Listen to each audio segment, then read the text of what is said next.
Watching TV has changed over time. Streaming has become the new norm. That's why Golden State Media Concepts television podcast dives headfirst to the world of cord cutting. Want to be on the loop of what's hot in Netflix? Or if it's not a preference, what about original shows in Hulu? We've got you covered. Join us as we fill in the blank and talk about movies to stream and what show you should be binging. This is the Golden State Media Concepts television podcast.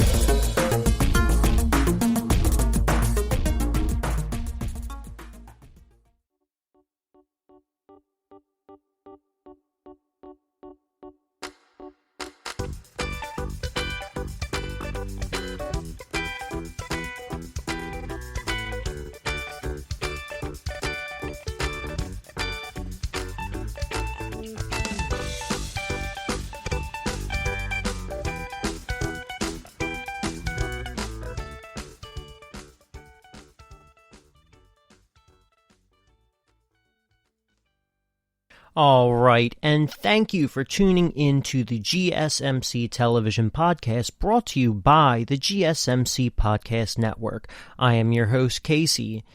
So, we're kind of just finishing off Easter weekend and, kicking into gear. We got 4 new segments lined up for this podcast. So, like usual, I will be talking about Falcon and the Winter Soldier starting off. Then I want to kind of shift, kind of a continuation, but shift it to the other upcoming Marvel shows. Now, Marvel has a lot coming out this year, so we're going to dive into that as well. Then we'll be talking about the wildly popular Bridgerton. Now, Bridgerton's height of its popularity was at the beginning of the year, but there's still, some recent developments, and it's a great time to dive into that show in general. And lastly, we will be kind of talking about a retrospective of Manifest, which just came back on this past week. So stay tuned for all of that. Okay, so our first segment, as I had previously mentioned, is going to be about the newest episode of Falcon and the Winter Soldier. Now, we saw it the last episode. It ended on a bit of a cliffhanger, them bringing back up Zemo, who was the villain for Captain America Civil War. Now, as I did previously mention, if at any point you get really confused about any of these characters or, even the superheroes, Marvel does have another TV show called Marvel Legends, where usually there's about 5 to 8 minute videos in which you can kind of get a nice little recap of the new players or the players being reintroduced into the TV show. So you should definitely go on and check that out. It seems like they kind of upload them when it's relevant to the newest episodes. So, you had Falcon, you had Winter Soldier, you had Zemo, and you also had Sharon get she got reintroduced, but you have that episode uploaded anyway. So kind of going back to everything.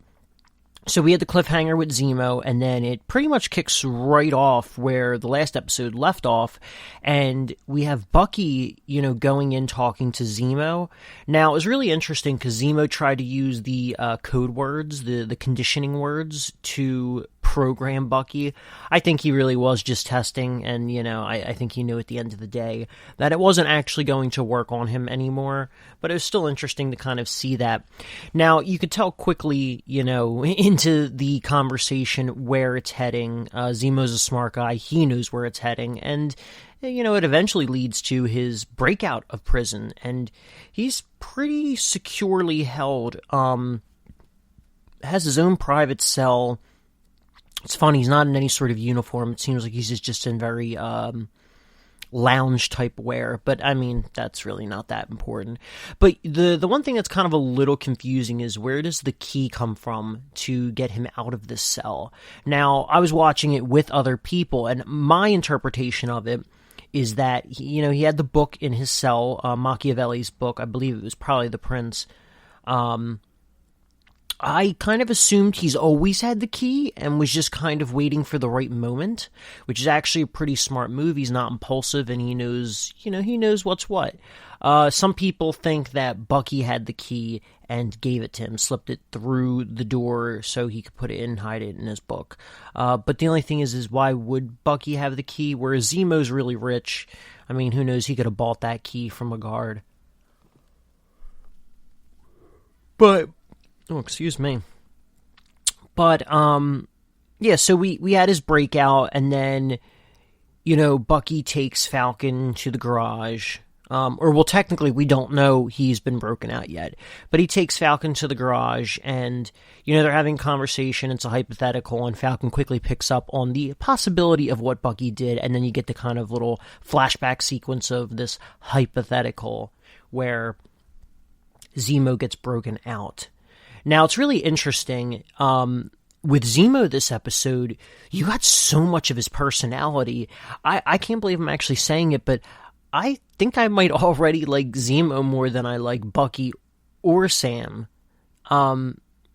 which is really strange. I kind of really do like Zemo. He is really smart. He's kind of got this subtle humor to him, and he's, the kind of guy who's very much wait and see where things go, looking for the opportunity to strike, which is what I was also saying about everything that happened with him in prison. So we got to see a lot of him in this episode, and I really want to see more of him as the villain. Well, I kind of want to see him as an anti-hero. He is a villain, but he does have a code, which is what, Bucky even says to Falcon. And, part of his code is he's really going to try and do everything he can to stop the super soldier serum.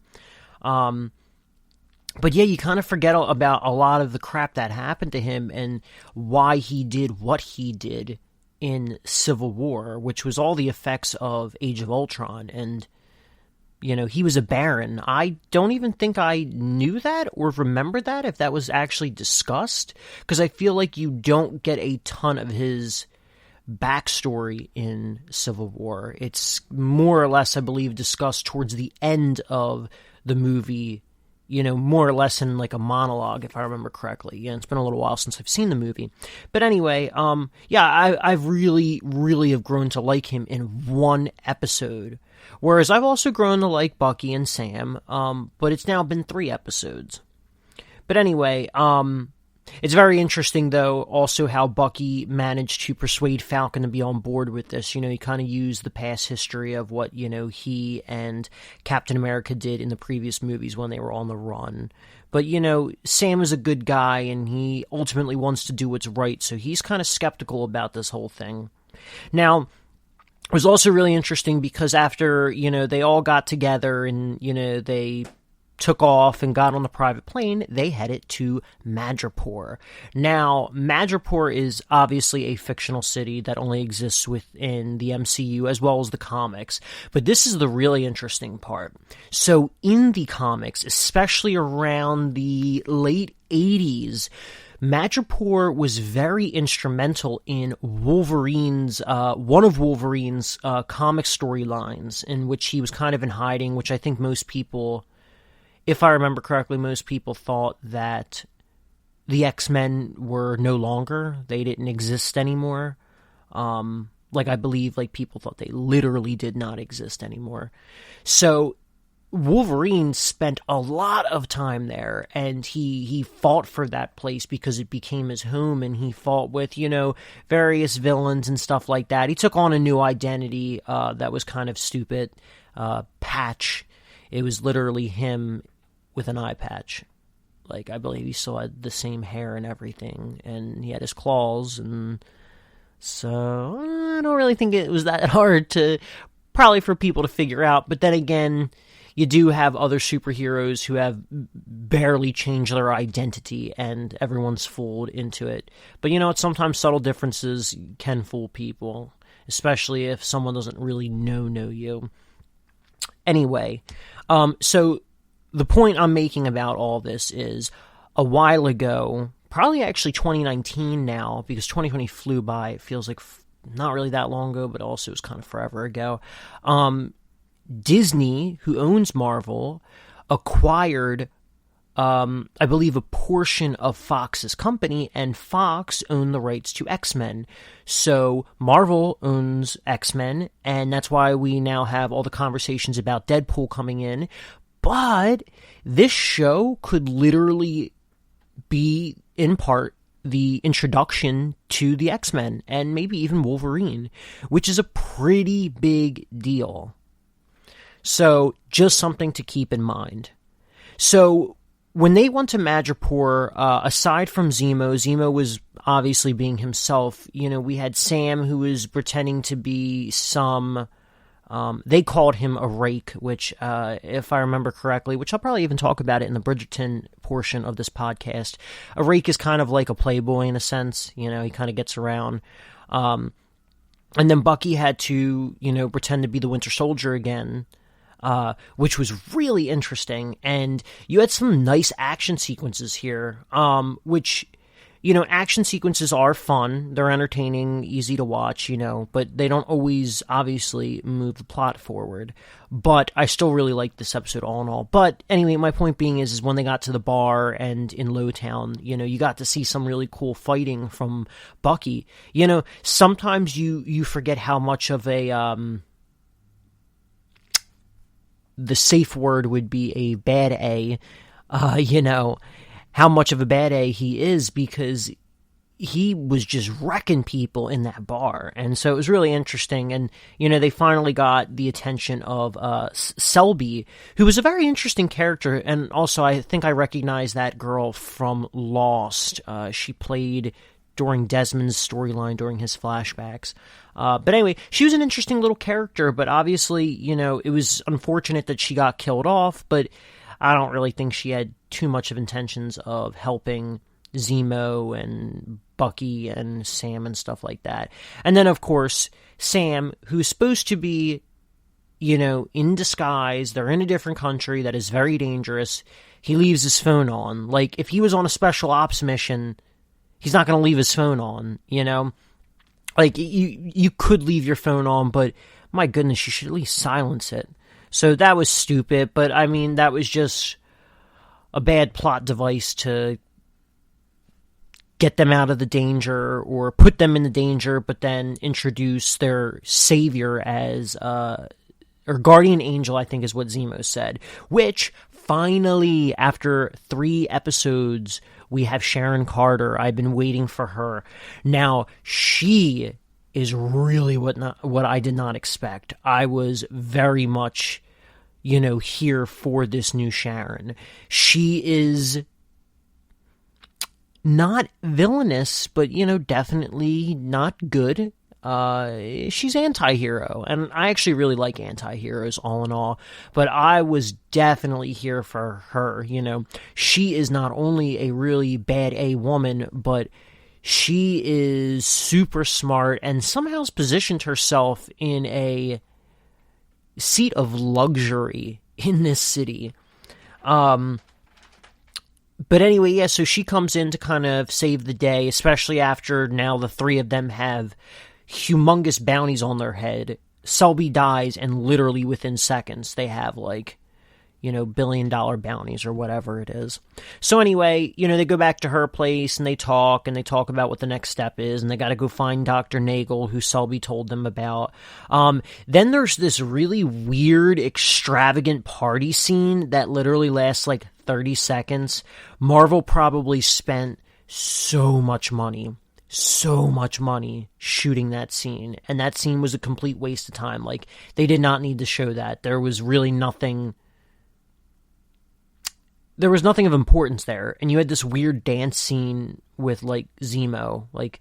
It just felt really out of place. It would be a different story if you got this big dialogue scene, but it was oh, look at this extravagant party, and look, there's Zemo dancing, and look, there's Sam and Bucky just kind of sitting in the corner, and then Sharon comes up and is got it. But yes, that was really weird. Then we have everything with Dr. Nagel. Now, Dr. Nagel, he seemed like a really weird guy, and I swear I recognize that actor, but at the moment I really can't think of who he is. So we had a really good, interesting scene with him, and I liked his little laboratory. It was actually a pretty cool, well-hidden place. And then once again, you had another, Zemo moment where he's kind of observing, waiting, and looking for the opportune moment.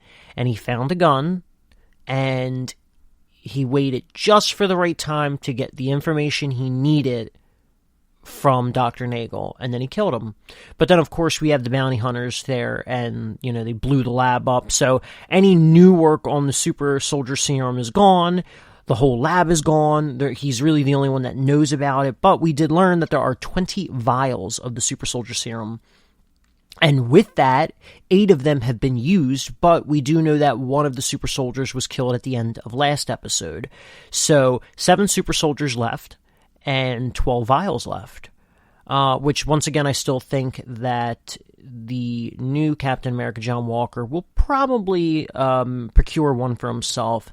Now, talking about the super soldiers, I just want to quickly dip into Carly, because we didn't actually get too much of John Walker or Carly, and there's really nothing to say about John Walker.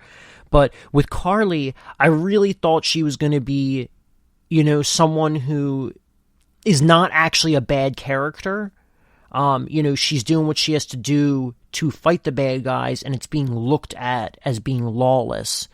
But after the whole blowing up the building thing, I kind of was under the assumption that there were innocent people in there, where we know that there was also a lot of bad people in there. So maybe she is more villainous, and maybe the super soldier serum is kind of altering her mind. Even her one, fellow soldier kind of questioned her for a second. Anyway, so the bounty hunters, were coming after them, and we had some really cool, takedowns by Sharon, and we had Zemo take down a bunch of people, and then a really weird banter between Sam and Bucky that's supposed to be kind of very Marvel-esque, very humor, their type of humor, but honestly, I really wasn't there for it. I just didn't really like it. I don't 100% see the chemistry like I see the chemistry with some of the other Marvel heroes in the movies, but maybe the chemistry will grow on me. So kind of, rounding out everything, they ended their trip to, at the end of the episode, to Latvia, and we had those weird, sonic balls that were placed around the city, trailing them, which I should have realized that was from Wakanda, but I was just kind of watching and not really thinking too hard. And then we had the one soldier come down, and at first I thought it was supposed to be, I forget how to say her name. I think it's Okoye. And I was just like, did they recast her?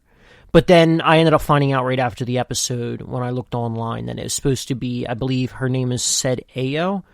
And then once I saw a screenshot of her in Black Panther, I was like, oh yeah, I actually do remember her now. So, obviously, she wants Zemo's head, which was something that was discussed, that, a lot of people could be very angry with him and want to kill him. So I guess that's kind of Falcon and the Winter Soldier. I just have one little potential theory, which I was talking to my uncle on Easter about it, and we were talking about how Sharon has all this wealth and all this other stuff, and the possibility that she might be the broker. Very interesting. I think that is a good possible theory. All right, on that note, we're going to take a short break, and when we come back, we'll be talking about the future of the Marvel television lineup. Want to know the latest and hottest music hitting the airwaves? Don't be left out. Listen to the Golden State Media Concepts Music Podcast. Keith keeps you on the loop with everything you need to know from pop, rock, hip-hop, and the top 40. And we'll throw in news of your favorite artists, concert and tour dates, and so much more. Listen no further, because this is the gold standard in music podcast.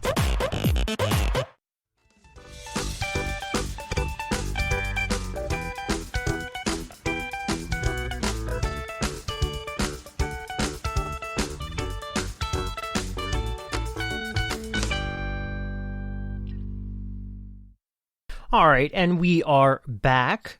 So as we just finished up talking about the newest episode of Falcon and the Winter Soldier, we are going to kind of shift gears, but on a similar topic, and that is the new Marvel lineup. Now, Marvel has announced a number of shows. If I look at my notes, it's 1, 2, 3, 4, 5, 6, 7, 8, 9, 10, 11...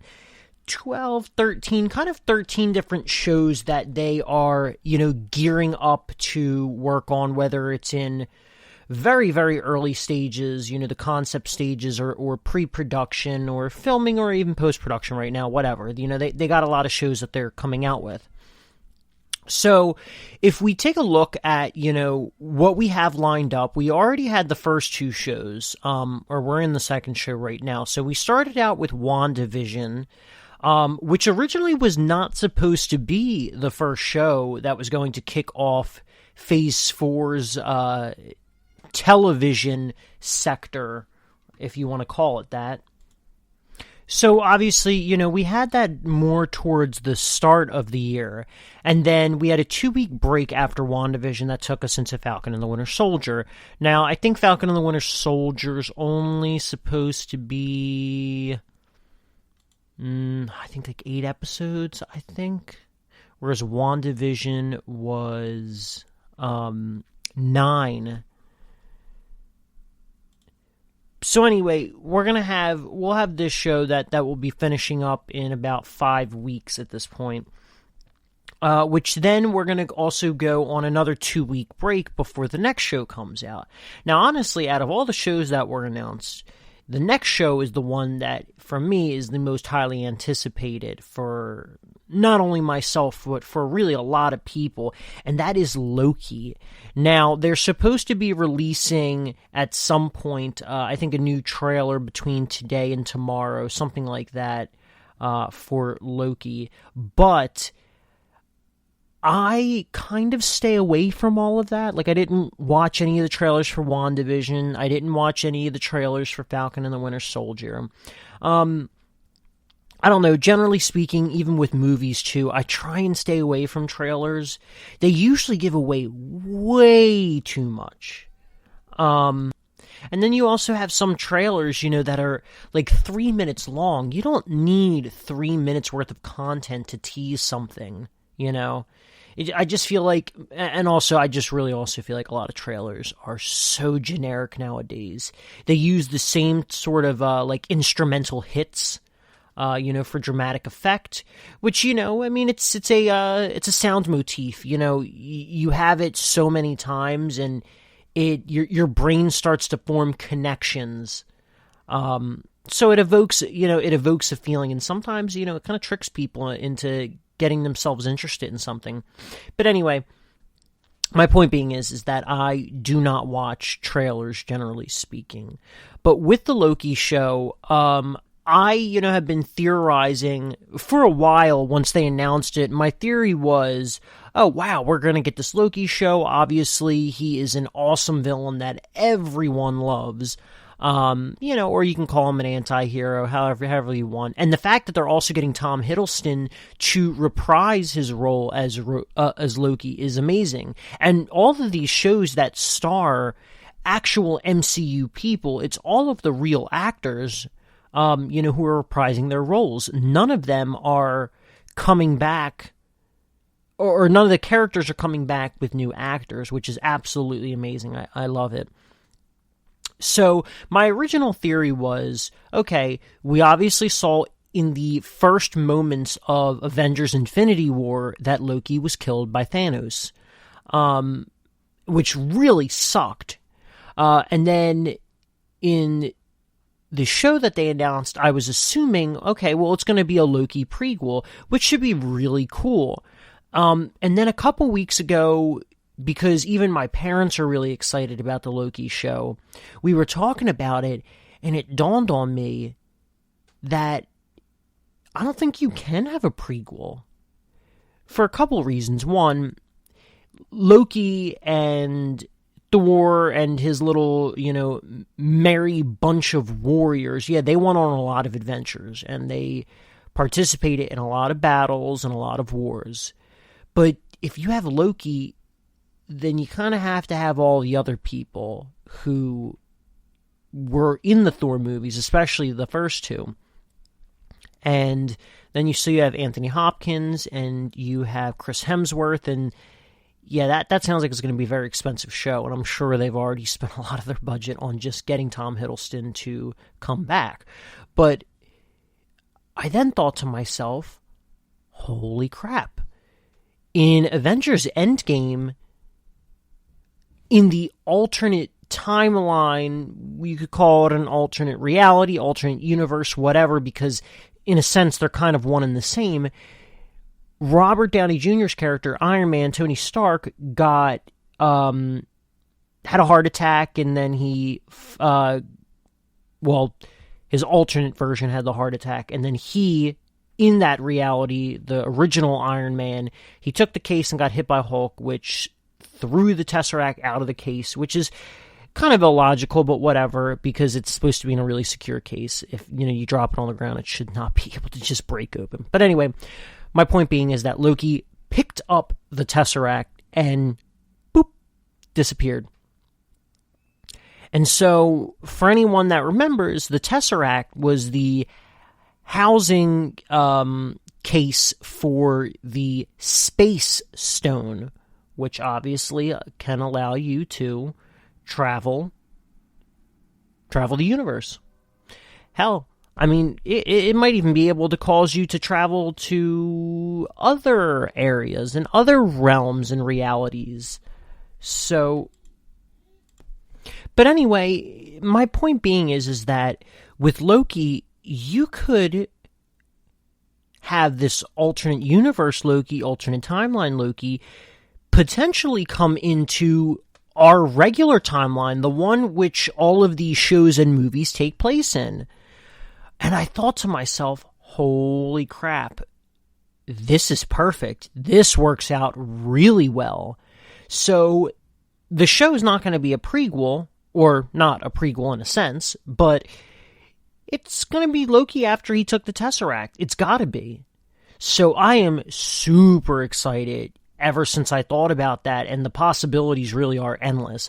Because when he took the Tesseract, it was just at the end of the very first Avengers.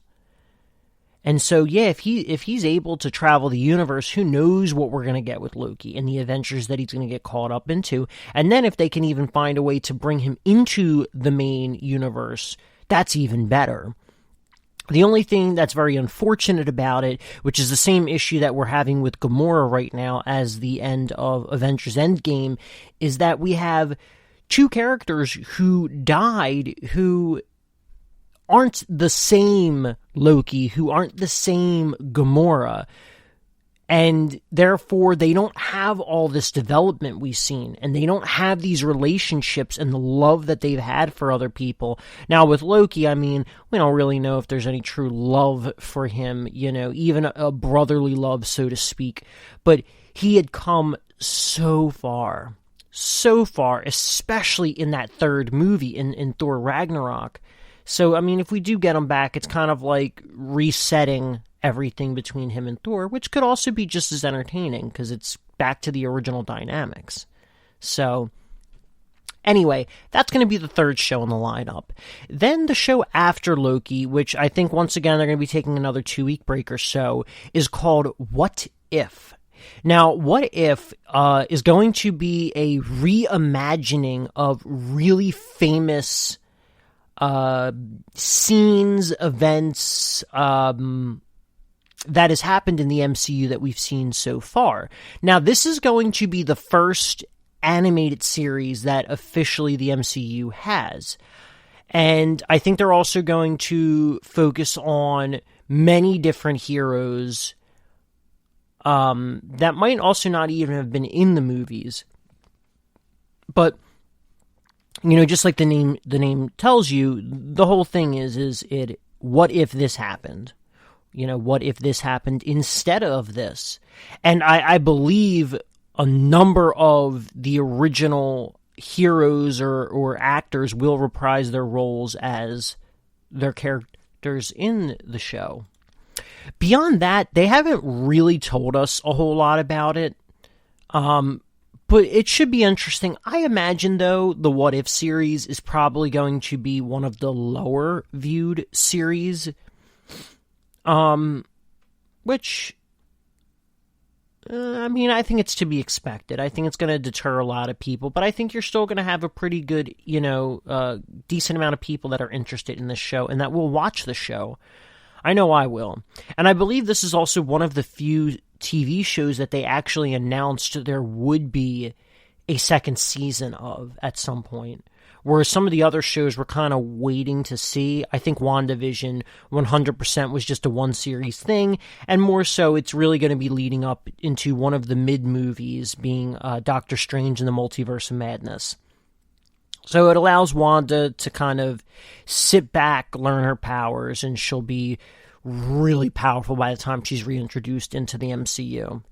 So after the What If series, our next one is Miss Marvel. Now, Miss Marvel is about, generally speaking, I believe in the comics, it was also a teenager.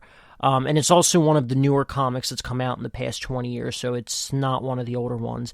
But anyway, Miss Marvel is a series that focuses on Kamala Khan, who is supposed to be a 16-year-old Pakistani American, and she lives in, I believe, New Jersey.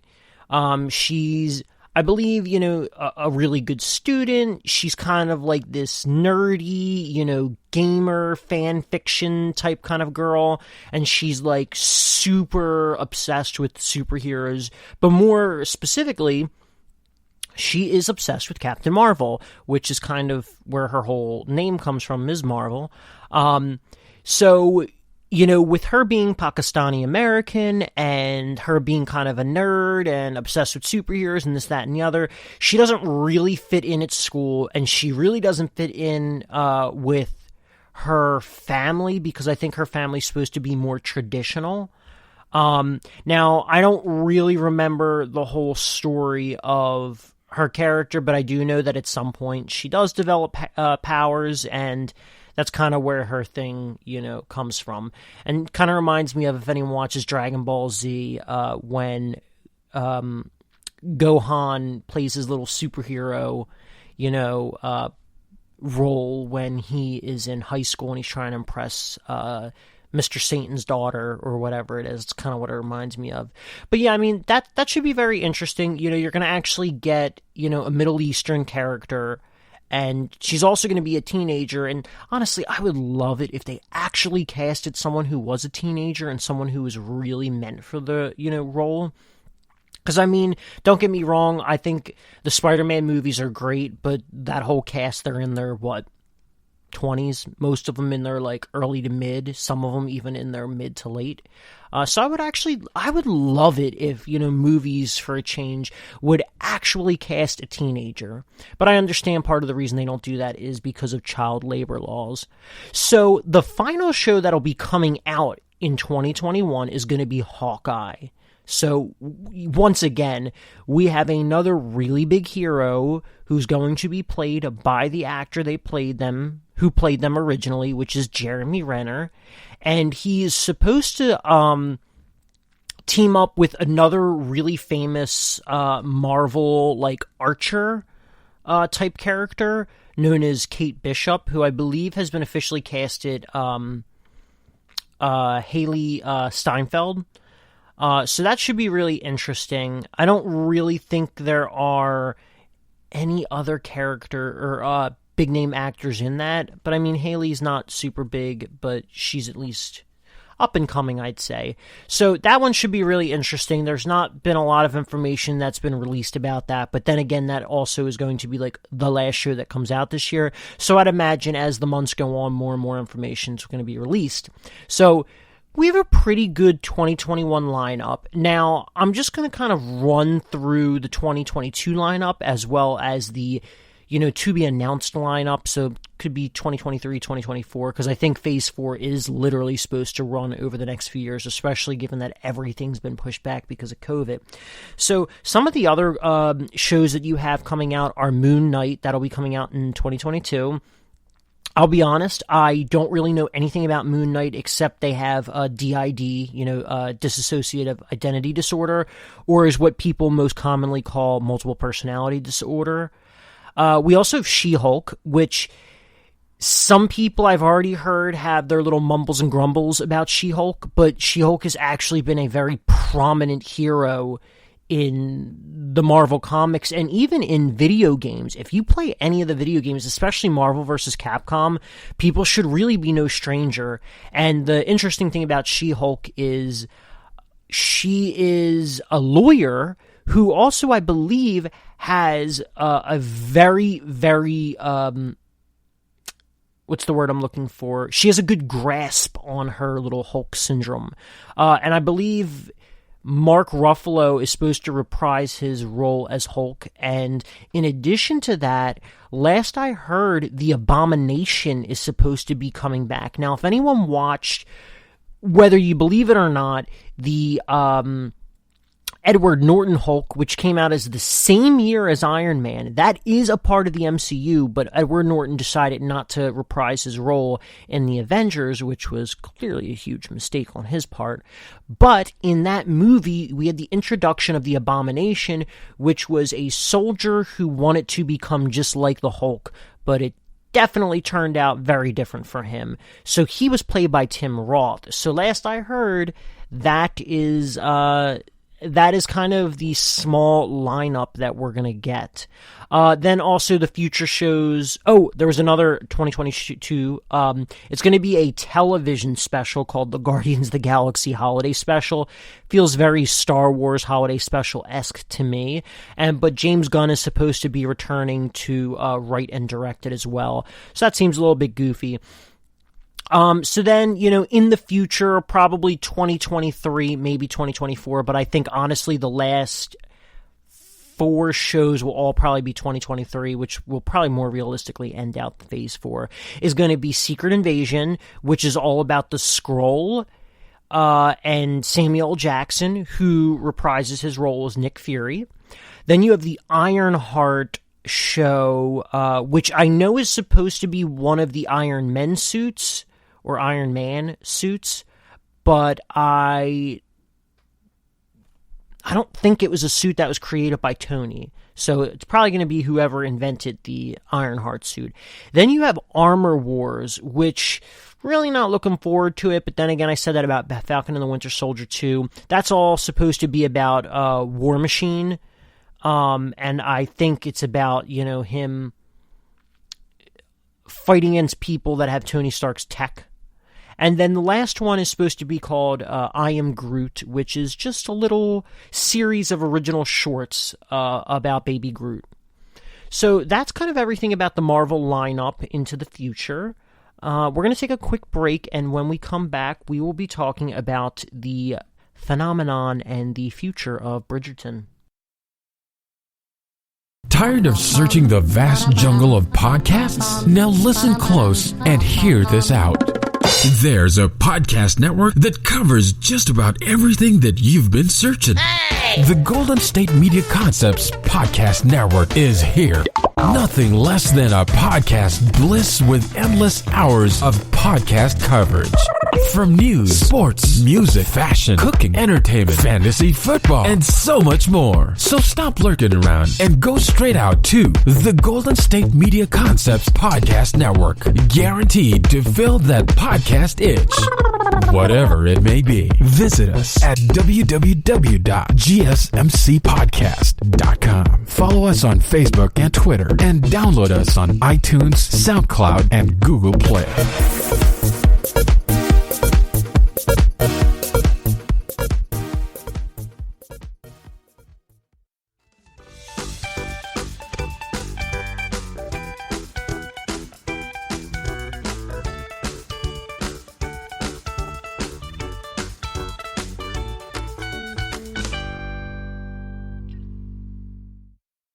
All right, and we are back. So, at the end of the last segment, kind of paired up with our first segment as well, we had talked about the Marvel TV show lineup. You know, that's all about Phase 4 and all the different TV shows that we talked about in 2021, that'll be coming out in 2022, and the future, which most likely will be coming out in 2023. So next up, our next segment is going to be about Bridgerton. So I would be very surprised if someone listening to this has not heard of Bridgerton. Bridgerton, I believe, came out, I think, on Christmas Day 2020, but it really hit some sort of cultural phenomenon probably at the beginning of this year, you know, in January, which is actually when I had originally watched it as well.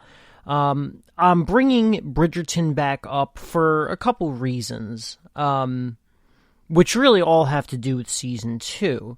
But before I even get into that, let's kind of actually talk about Season 1. So there will be some spoilers here, but for the most part I will try and avoid all spoilers and just kind of talk about a general overview of it. So Bridgerton once again premiered on Christmas Day of last year. It is a show on Netflix that is based off of the Bridgerton books. So Bridgerton is the name of the family that all the books focus on. Now, each book, while it shows and discusses all the different Bridgertons, just like the show does, each book itself is actually focused around one Bridgerton.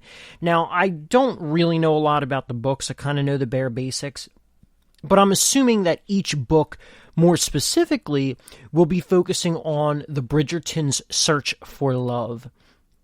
So the show itself is actually created and produced by Shonda Rhimes, which I'm sure probably a lot of you guys are familiar with Shonda. She's very well known for a number of different TV shows. She's very well known for Grey's Anatomy. I believe the spin-off series Private Practice. I know that's one of her shows, but I'm saying I think that Private Practice is a spin-off of Grey's Anatomy.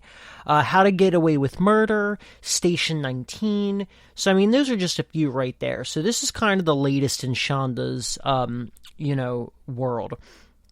So I would best describe Bridgerton as a mix of a Jane Austen novel and Gossip Girl. Now, full disclosure, I have never actually watched Gossip Girl. I remember when it was on when I was younger, my sister used to watch it, so I'd catch like an episode here or there. I kind of know the basic premise of it. And a Jane Austen novel. So Jane Austen oftentimes wrote about the class system over in England back in the 1800s, and one of Jane Austen's most famous novels was Emma, which has had a number of adaptations. Most famous one would be the 1996 film Clueless, which is ultimately about, the search for love, someone kind of playing matchmaker. And there was even recently a movie called Emma based on it is the Jane Austen novel. But anyway, my point being is that's the most famous Jane Austen novel. Jane Austen always talks about the class system in England, and, there's a lot of love involved. So it is, Jane Austen novel meets Gossip Girl. So the basic premise of this is, once again, it actually revolves around a couple different families in high-class England, and it all revolves around the courting season in England, when kind of the high-class families, they get their daughters, they put their daughters out there to attend a bunch of parties and balls and all this other stuff, and it's kind of like, it's kind of their form of entertainment in a sense. Now, these young women are literally grow up and learn to be the perfect women for their men. Which is kind of, granted, it's supposed to be back in the 1800s, so you kind of have to, take it with a grain of salt. But it's kind of like ridiculous if it was like in today's day and age. But yeah, given that it's an older themed show, that's perfectly fine. So the show mostly focuses, or this season I should say, mostly focuses around the character of Daphne. She is the fourth oldest Bridgerton. Now the Bridgertons, there are 8 of them. There are 8 children and a mother. Now the father, I don't believe they ever really say what happens to him. We do know that he's passed away, but that is pretty much to the extent of it. So you have Antony is, I believe, how they say it, but it's spelled like Anthony. So you have Antony, who is the oldest Bridgerton. He is now the Viscount of the family and the estate. And so it is very important that he kind of marries into high class or takes a fellow high class woman. But Antony is actually in love with a lower class woman named Sienna. Now, Sienna is one of the leading stars of a burlesque show in town. But what seems to be in their relationship, it seems to be actually real. He really does love her, and I think she loves him, and there's a lot of promises, and he even gives her, right in the beginning of the show, a priceless family trinket. I believe it was his father's, if I remember that correctly, actually, because it has been a little while since I've seen it. So you have that relationship. Then you have Benedict, who is the second-born Bridgerton, and so each of the Bridgertons, they're named after the letter of the alphabet. So the first one, A, Antony, B, Benedict.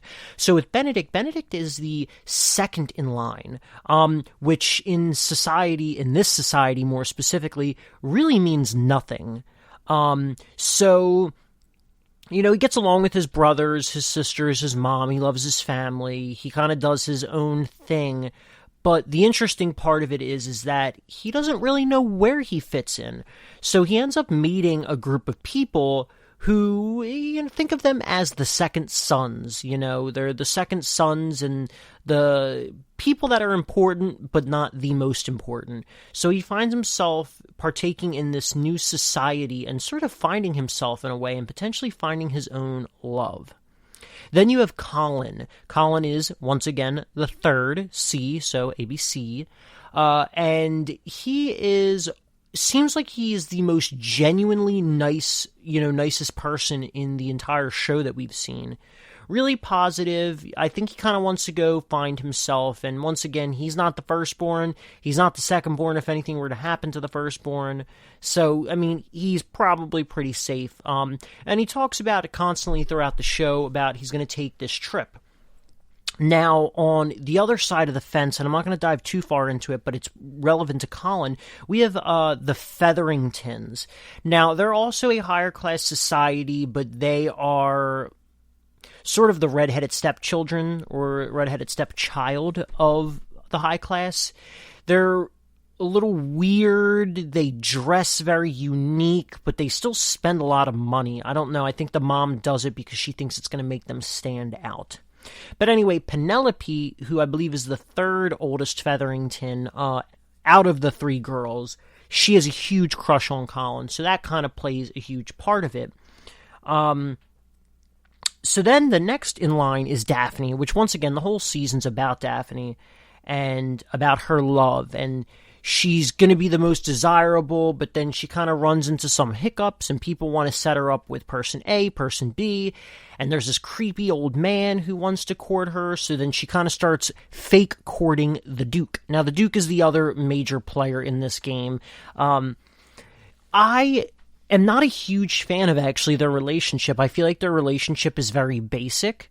It's a very basic love story in general, but I know everyone is so smitten over the Duke, and they're really just engrossed in their love, but their whole story is very, very basic. So I guess for a first season, it's kind of fine, but I'm actually more invested in a lot of the other characters. So I figure that I'm actually kind of taking a little too much time doing little, kind of like a recap synopsis, so I'll try and hurry this up so I can get into more of an analysis. Then you have Eloise. Eloise, her story is very interesting. Her best friend is Penelope Featherington, who, once again, likes her brother, Colin. So the Gossip Girl element of this show is very interesting because there is someone named Lady Whistledown who she writes about high-class society, and she knows everything that goes on in high-class society, and she writes about it, and she kind of exposes everyone. And it's very interesting, and it causes people to chuckle, and they find it very entertaining until they're kind of the butt of the joke. So Eloise, she's kind of got a disinterest in this whole courting society, which I really like her character for that exact reason. They almost sort of make you feel as if she could be a lesbian, but I actually get more of she does not like this type of society, and she doesn't want to be raised just to be the perfect woman for a man. So I really like her character. She is, between her and Anthony, they're actually among my favorites. But her whole mission sort of in this is kind of one of a more childish in nature, where like she's almost going after Lady Whistledown and finding out what her real identity is, which pairs her up with the Queen. Now, the Queen is very interesting because in this society, it's kind of an alternative take on the 1800s England, where the Queen's black. And obviously that is not something that you get, and even in today's day and age, with, oh my god, what's her name? Is it Meghan Markle? I mean, there's been a lot of stuff that's come out, even with the most recent interview with Oprah, where it's very clear that England is still very much racist, and so is the royal family, or they're racist to an extent. They're fine with black people, but not so much in the royal family. So anyway, the king marrying a black woman changes the entire dynamics of society, even to a point where they start to allow people of color more specifically, to inherit these lands, and they give them all these new things, so it changes the entire landscape.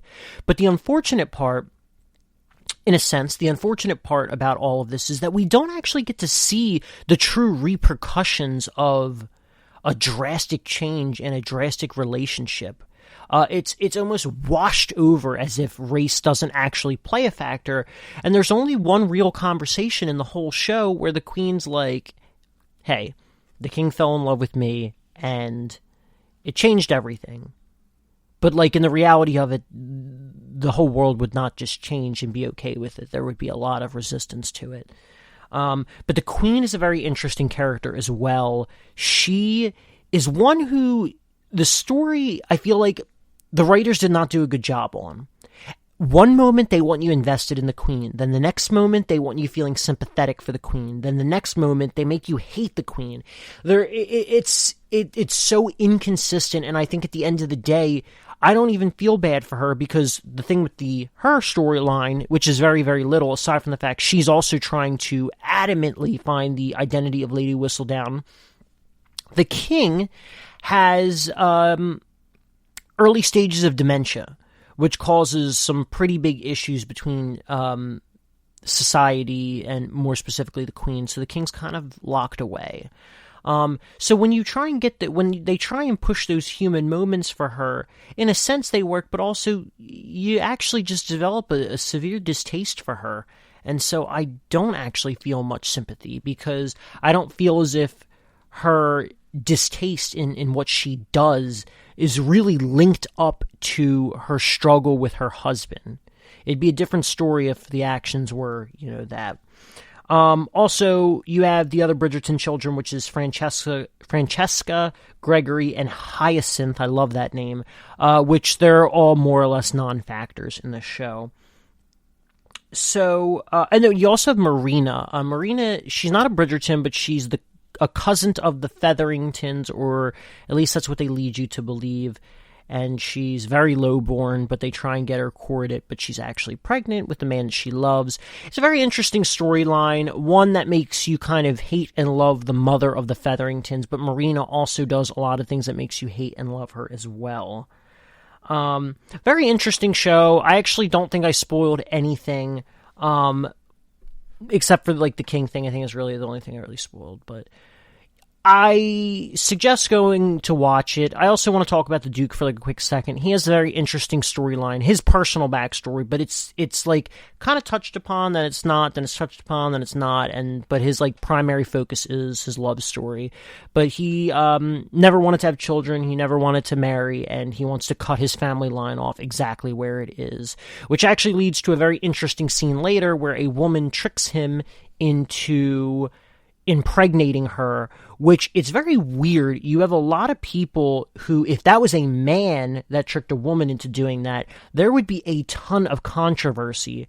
Now, I'm not trying to cry he said, she said, woman, man, anything, this, that, or the other, but it is a double standard, and either way, it is not okay. So it's very interesting that that was actually really never brought up in anything. But yeah, so that's something that I think was worthy of note. But ultimately, the reason why this is even a topic, even though its relevancy is more on the dead side right now, is because just recently, as of about a week ago, they started filming for season 2. And then even as of 2 days ago, it came out that the man who played the Duke, who everyone was smitten with, and who was one of the major focuses of the season, decided to not return for the second season. Now, his contract was only for the first season, and I think his storyline is done. Now, my initial reaction was like, what? That doesn't make any sense. This man has blown up in popularity. His whole career is going to be kicked off because of this, even though he's acted in a couple things before. Why wouldn't he just make his appearances? But then at the same time, it's just like, his character really doesn't matter because he and Daphne's storyline's over, because the second season's going to be based off the second book, which is all dealing with Antony. So, and I know Daphne kind of plays a role in helping Antony find love, but yeah, it's just really weird that he wouldn't return, because I don't think even if he did return, his role would be very big. So he can make his appearances, keep his popularity relevant, and make a little money, you know? He could still go out and do other things. It's just very strange. But yeah, I mean, that's kind of it. I definitely suggest going to watch it. You know, it's not for everyone. It is more of a love story, but I'm very curious, you know, to see where the show's going to go. So if you get a second, check it out. You might actually really like it. The whole Whistledown storyline and who Whistledown is an interesting mystery that probably actually one of my more favorite storylines in the show, which is in part why I liked Eloise. All right, so we're going to take another quick break, and when we come back, we'll be on our final segment, which is going to be about Manifest. So stay tuned for that. Want to find out what movies to go see? Then check out the GSMC Movie Podcast. It's your ticket to the latest movies, whether it's a new blockbuster event, romantic, comedy, or action flick. This show has got it all covered. They talk some what to go see now, don't bother, what's hot on Netflix, and everything in between. That's GSMCpodcast.com/movie-podcast. When it's all about the movies, it has to be this new show. Don't forget to like them on Facebook and follow them on Twitter. Visit GSMCpodcast.com for more info.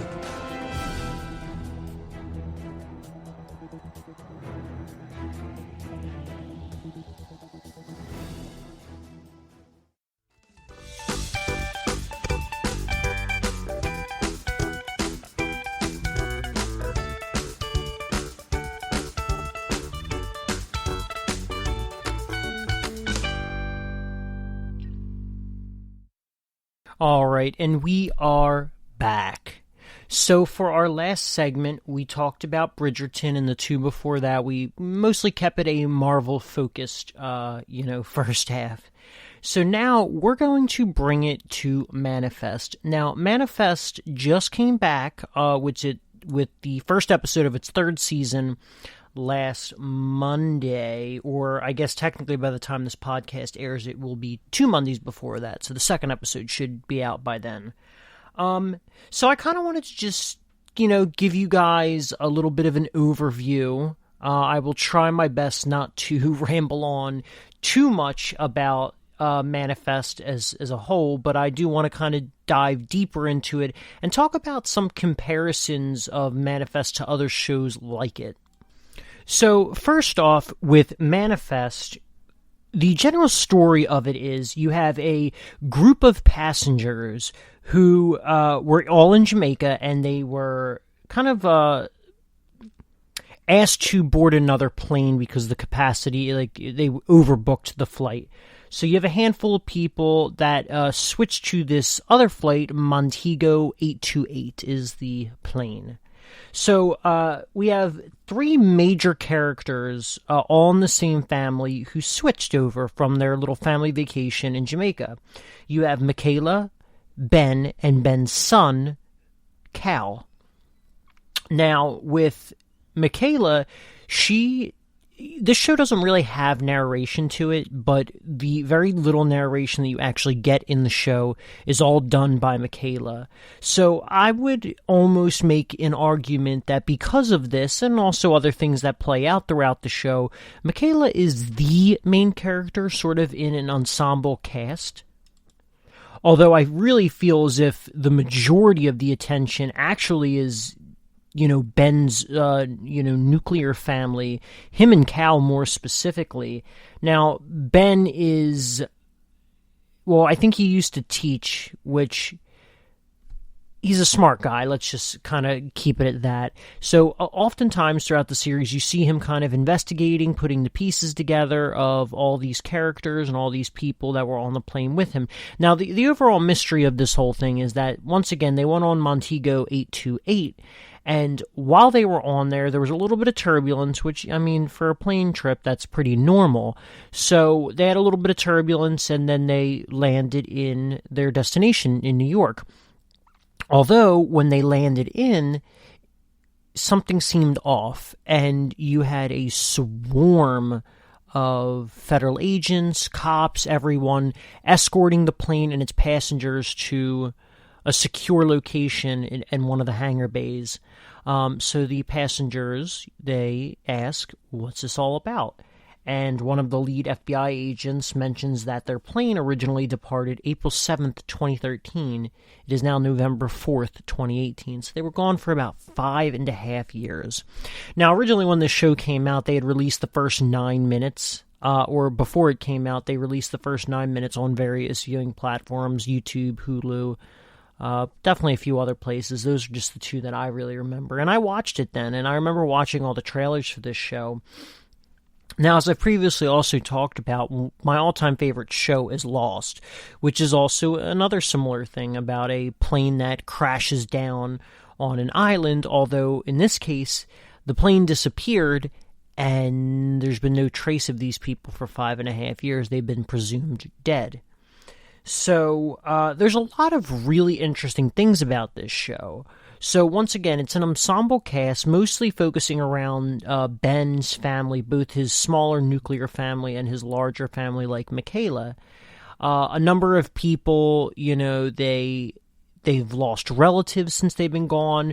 Their fiancés, boyfriends, whoever have all moved on with their lives. And so, oftentimes in each episode you get new characters who were on the plane. Now, there is obviously a big science fiction mythological element at play in this show,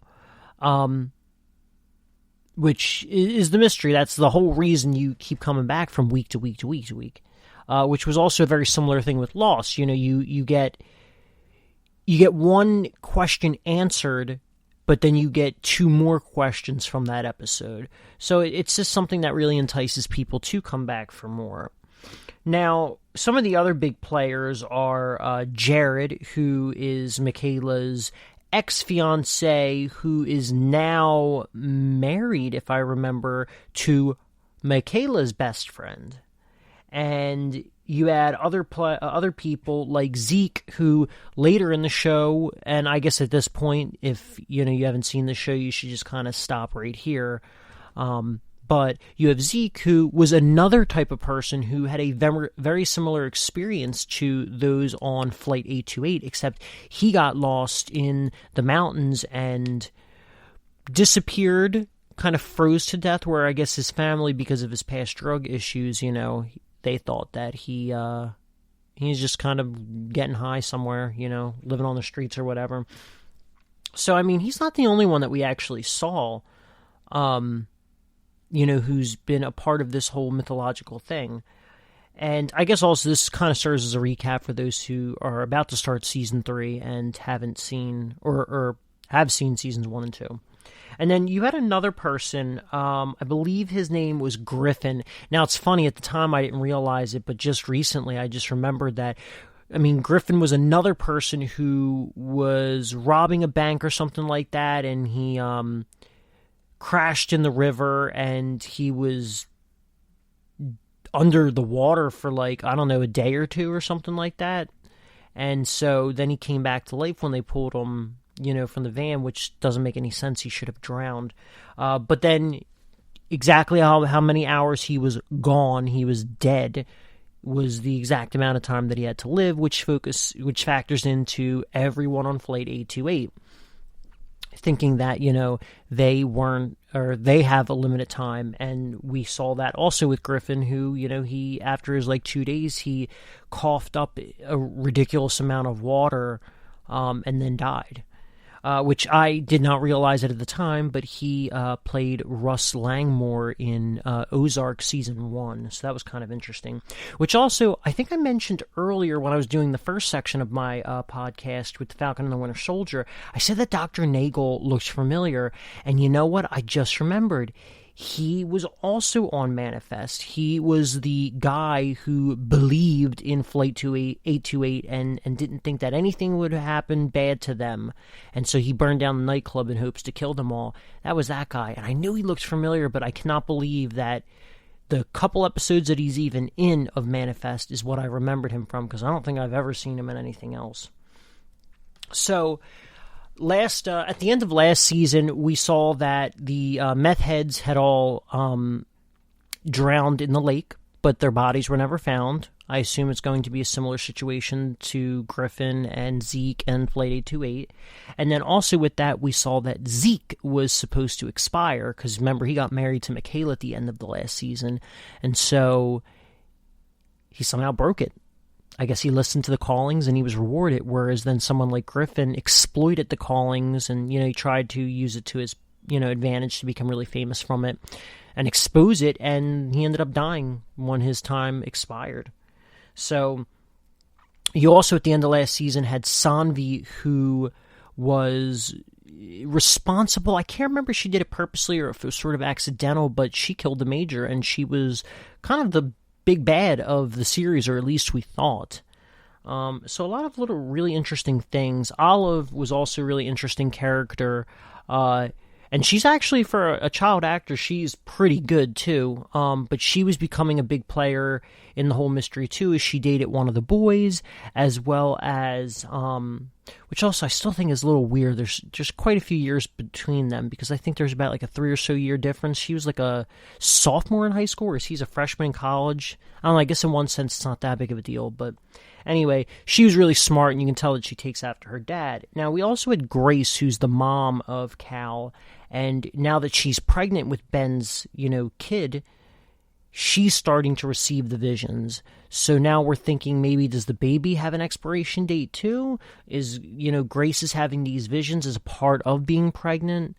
So it's really interesting stuff. And at the very end of the season 2, we also saw that the Montego 828 tail fin was recovered in the ocean, which I think is going to be a huge factor in the mystery of what is really going on. If they found the tail fin, then that means whatever they are during the turbulence, during that flash, it has to be... Did they travel through time? Did they travel through time? Was a copy made of them? Because we also saw the tarot card guy, Alzuros, I believe. Alzuros? Who he was a guy from a few hundred years ago who had a journal, and he was a sailor, and he saw I believe a silver dragon is how he described him, if I remember, but it was clearly Flight 828, as it was revealed towards the end of the the end of the season. So, So yeah, I mean, I think time travel is more probably what happened, but I've always got a feeling since the first season that there was an alien presence. So, I mean, that's kind of more or less all the big points for this series. Now, as a whole, I think I have, overall enjoyed Flight 828. I think part of what really keeps me on is the whole mystery of the plane. And it definitely reminds me of Lost, although I think one thing that Lost did significantly better than what Manifest does is Lost is very much a character piece, and Manifest, while you have individual stories, most of them are wrapped up in like 20 minutes in a 40-minute episode because there's all these other storylines going on. Heck, I mean, probably not even 20 minutes of the 40 minutes is dedicated to a lot of these people. So these characters, they're not as rich. They're not as three-dimensional. I mean, I would still say some of these characters are definitely three-dimensional, but their well-roundedness is not like it is in Lost.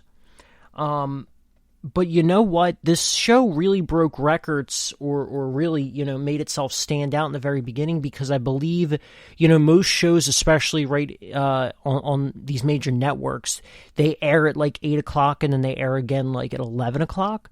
And Manifest had one of the highest rewatches in like television history when it premiered for the 11 o'clock time slot. And as a whole, the first episode of Manifest had roughly 18.4 million viewers. I mean, that is a lot. And then even with season 2, and I think season 2 got pushed back, and then I think it got cut short right at the very end, or not necessarily that it got, maybe it did get cut short because of the pandemic. So season 2, started out with 9 million viewers, and then throughout the rest of the series, by the end, it was averaging about 7.5, whereas the first season, once again, it's 18.4 million, and then was averaging by the end about 11 million viewers.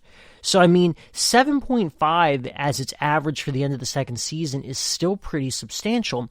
But here's the big thing about it is that it has been, I think, if not literally a year or more, it has been pretty close to an actual whole year since Manifest was last on.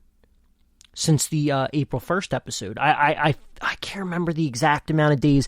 It might be 355 days. So, in the 355 days that it's been, I'm not going to lie, I almost completely forgot about Manifest. If I didn't use my TV time / my DVR, I think I might like legitimately forget about it. Which I think is a pretty bad thing. It goes to show that maybe this show's not doing enough, and I don't see any advertisements for Manifest, like, at all. Now, granted, I don't watch a ton of live TV. Most of my TV shows, sometimes I will watch on DVR, so I'll fast forward through the commercials, but I usually can see the glimpses of the commercials, as well as on Hulu. I watch most of my stuff on Hulu after the fact. But, yeah, I think another thing about this show, aside from the three-dimensional characters, or the less than well-rounded characters, is that a number of these actors, and I really hate to say because I feel very, very, very bad, because for some of these people, this is like their big break. A number of these actors really aren't good. I think that is another thing that really drags the show down. I think two perfect examples are Grace and Cal. Now, obviously, they're two huge characters, especially Cal, because he's kind of the center of this whole mystery for some reason. But Grace, really, she's like a very subpar actor. And Cal, I mean, he's a kid. I get it, I do. But he's not good. And especially given how important he is as a character, he really also does not help this show at all. But I think that's the big thing. I think it really just comes down to writing and acting. A lot of the writing makes the show feel like a generic drama on NBC, ABC, CBS, whatever. And so it's a mix of the writing, the acting, and and yeah, its genericness, which I guess really just focuses in on its writing again. But I mean, they can make themselves stand out in other ways with, very unique cinematography or editing techniques. Whereas, like, think about something like Vince Gilligan's shows, Better Call Saul, Breaking Bad, for instance, or even Mr. Robot. I mean, any of those shows have a very unique style, and they do stuff to play with, certain conventions of their genres, more than just the drama aspect of it. So Manifest really needs to do that, because I feel like even with its high viewership, Manifest will probably fizzle out hard, and honestly, I wouldn't doubt it if this is the season that's going to happen. It's been, like I said, it's been literally almost an entire year since we've last seen Manifest, and I think a lot of people have forgotten it. I don't really see any articles or anything on Manifest, and that first episode, I imagine, should have been pretty explosive or very important given what happened at the events of the end of last season. So, I mean, I'm going to continue to report in on Manifest. I think that, could potentially still be one of my big, mystery points that I will probably continue to bring up in the podcast. But I don't know. That's at least my thoughts on it. So you got a little recap if you're coming into Season 3. You are enticed a little bit, hopefully, if you haven't seen Manifest. And this just kind of also tracks it for me as well, that it's actually down digitally that I can always review. Now, another thing, too, is before I end the podcast, aside from you had a show like Lost, you had a kid's show like Flight 29 Down, you had Amazon Prime's The Wilds, which I guess I could cover that at some point, too. I can't remember if I have actually talked about it very briefly, but you also have a Peacock show. I don't know if it's already out or if it's about to come out, but it's called Departure, and it's also supposed to be about another, like, mysterious plane incident. So, something else that I might check out, and, I can make potential comparisons between the 2, 3, 4, or 5. So I guess on that note, thank you for listening to the GSMC Television Podcast, brought to you by the GSMC Podcast Network. I'd like to ask that you please remember to subscribe to the show and write a nice little review, because it really does help us. And also, if you can follow us on Facebook, Twitter, and Instagram, it would be greatly appreciated. Thank you guys for tuning in. Have a wonderful night. You've been listening to the Golden State Media Concepts Television Podcast, part of the Golden State Media Concepts Podcast Network. You can find this show and others like it at www.gsmcpodcast.com. Download our podcast on iTunes, Stitcher, SoundCloud, and Google Play. Just type in GSMC to find all the shows from the Golden State Media Concepts Podcast Network, from movies to music, from sports to entertainment, and even weird news. You can also follow us on Twitter and on Facebook. Thank you, and we hope you have enjoyed today's program.